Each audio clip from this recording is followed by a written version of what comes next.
Cricket tournament के सफल आयोजन के लिए मैं अंतर्राष्ट्रीय क्रिकेट परिषद के अध्यक्ष श्री जय शाह को भी हार्दिक बधाई देता हूं। अंतरिक्ष यात्री सुनीता विलियम्स की सकुशल वापसी पर बधाई प्रस्ताव। माननीय सदस्यगण, आप सब जानते हैं कि भारतीय मूल की अंतरिक्ष यात्री सुनीता विलियम्स 9 महीने अंतरिक्ष में बिताने के बाद 19 मार्च 2025 को सकुशल धरती पर लौट आई है। उनके साथ उनके 3 सहकर्मियों बूच विल्मोर, निक हेग और अलेक्जेंडर ने भी इंटरनेशनल स्पेस स्टेशन से पृथ्वी पर सुरक्षित वापसी की। लगातार 9 महीने विपरीत परिस्थितियों में अंतरिक्ष में रहना बहुत साहसिक कार्य है। मैं अंतरिक्ष यात्री सुनीता विलियम्स और अन्य सभी यात्रियों की सकुशल वापसी के लिए उन्हें बधाई देता हूं तथा उनकी हिम्मत की सराहना करता हूं। उनकी सकुशल वापसी के लिए अमेरिकी अंतरिक्ष एजेंसी नासा द्वारा किए गए प्रयास भी सराहनीय हैं।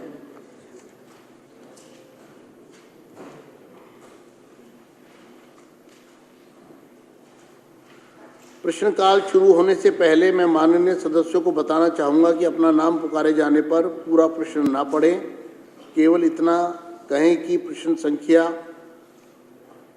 और जो भी है प्रस्तुत है।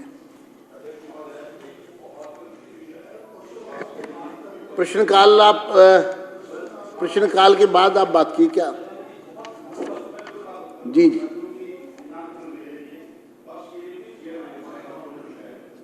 अध्यक्ष महोदय, ये सदन और ये रूल बुक आपको असीम पावर देता है, ना केवल सदन के अंदर बल्कि सदन के परिसर में भी कोई भी गतिविधि हो वो बिना आपके संज्ञान के या बिना आपके नहीं होना चाहिए और आज तक नहीं होता रहा है।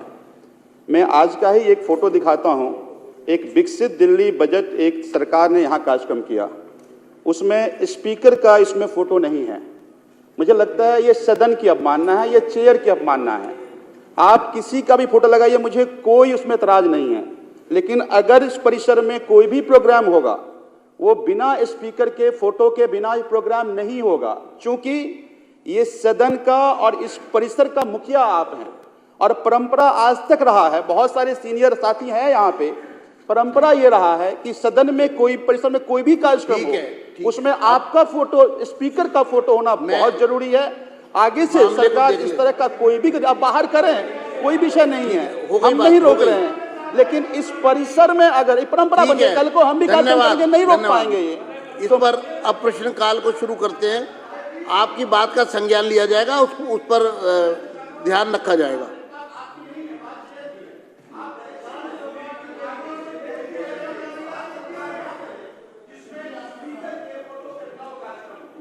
ठीक है, इसका संज्ञान लिया जाता है, आगे से इसका ध्यान रखा जाएगा। आगे जी, प्रश्नकाल प्रारंभ करते हैं। श्री संजय गोयल। माननीय अध्यक्ष महोदय, एक सेकंड। हाँ जी, हैं? अच्छा,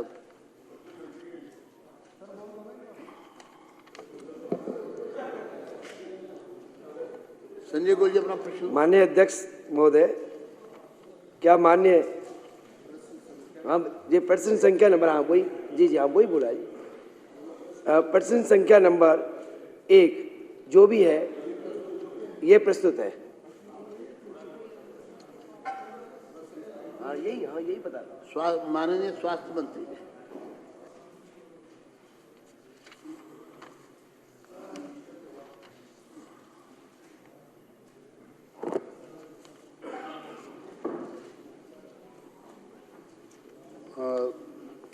अध्यक्ष जी,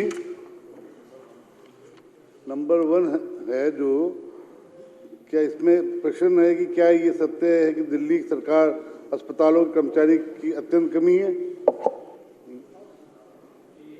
यही है ना जी आपका? हाँ।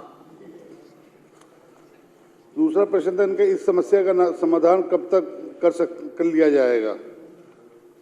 इसका उत्तर है जी हाँ, ये सत्य है कि डॉक्टरों के संदर्भ में डॉक्टरों की 492 रिक्त पदों को भरने के लिए यूपीएससी को का अधिनियम भेजा गया है।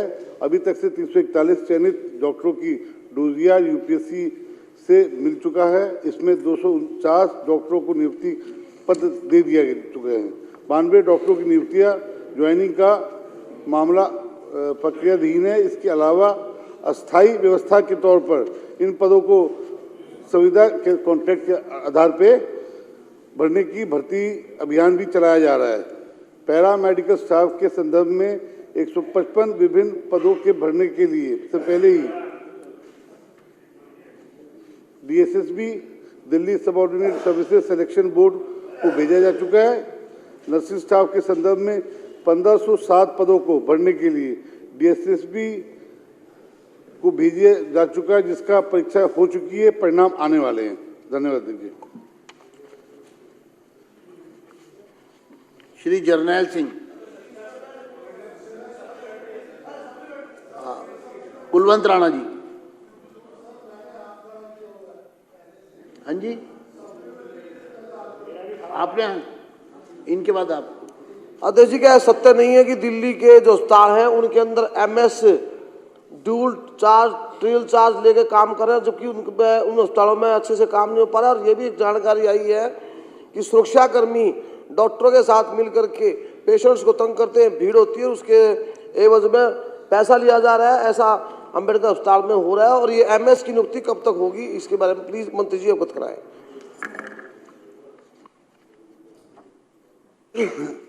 माननीय अध्यक्ष जी, जैसे माननीय विधायक जी ने बात ड्यूल चार्ज की कही है, ये सत्य है कि कितने हॉस्पिटलों में एमएस ड्यूल चार्ज पे काम कर रहे हैं।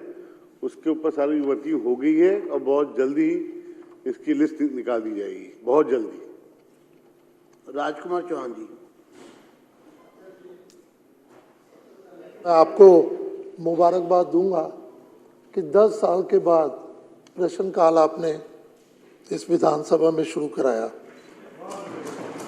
अध्यक्ष जी,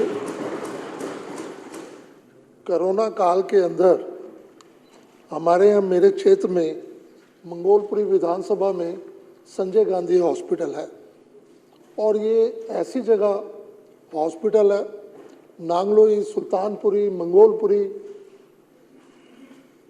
कुलवंत राणा जी का एरिया भी नज़दीक पड़ता है। यहाँ बहुत ज़्यादा मरीज आते हैं और कोरोना काल के अंदर ज़रूरत के हिसाब से उस वक्त हमारे यहाँ संजय गांधी हॉस्पिटल से डॉक्टर्स और कर्मचारी यहाँ से डाइवर्ट कैपेसिटी के अंदर अंबेडकर हॉस्पिटल में भेज दिए गए थे। वो वापस कब दिए जाएंगे? और साथ में 2012 में ट्रोमा सेंटर का एक प्रपोजल मैंने पास कराया था, जो कि प्रश्न को छोटा रखें। छोटा ही कर रहा हूँ सर, छोटा ही कर रहा हूँ, क्योंकि मैं चाहता हूँ सर एक साइड को तो बोलने दिया करो। जी। Equity benchmark indices Sensex and Nifty have surged for the 6th straight session, rising 1% on improved foreign fund inflows and heavy buying in banking stocks. The Sensex